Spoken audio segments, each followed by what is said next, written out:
In this video, I'll walk you through how to backup and restore a database in SQL Server 2012.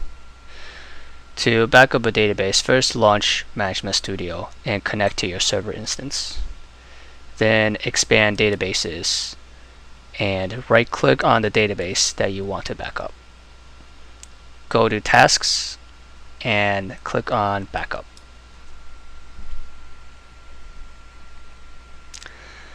First, make sure that the database selected in the drop-down is the correct database you want to backup. Under Backup Type, we have the option to perform a full, a differential, or a transaction log backup.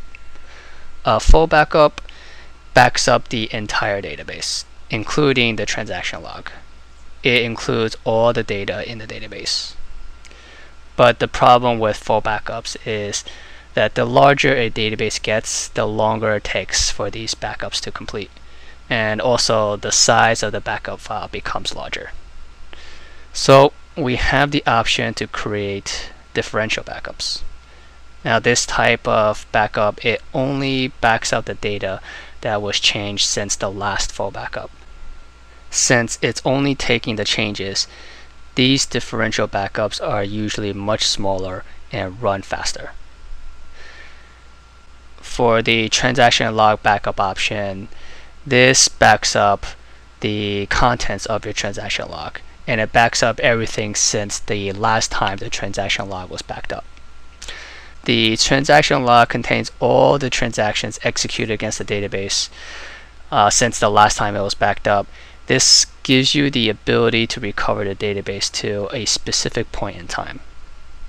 Now, since the differential and transaction log backups don't back up the full database, you do need a full database backup in order to restore your differential and your transaction log backups.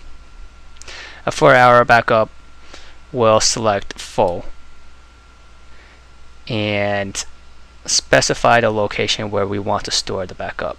Here I'm going to create my backup in the C backup folder and call it testdb1.bak.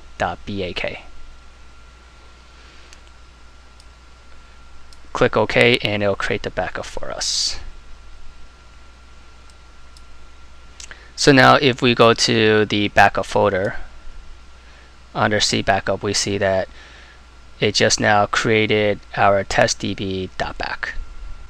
To restore this backup, we can go back to Management Studio, right click on databases and select restore database. So the first step is to select the source, and the source will be the backup file that we just created. So select device and let's navigate to that location and select it.